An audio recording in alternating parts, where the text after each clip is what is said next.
for your guy, for your B-O-Y. Do it for your guy, for your B-O-Y. Come on, baby, we are. For your boy. For your boy. Hustle for your boy. Fix it for your boy. Drop it for your,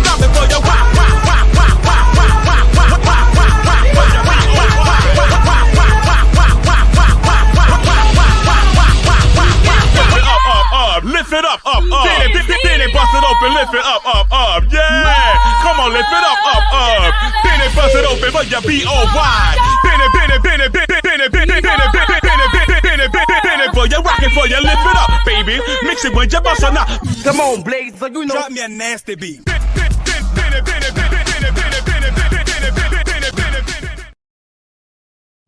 Mr. Carroll, how you give the voodoo doll time to talk? I don't get no fucking time to talk. Who the voodoo doll is? The nigga you just had up here.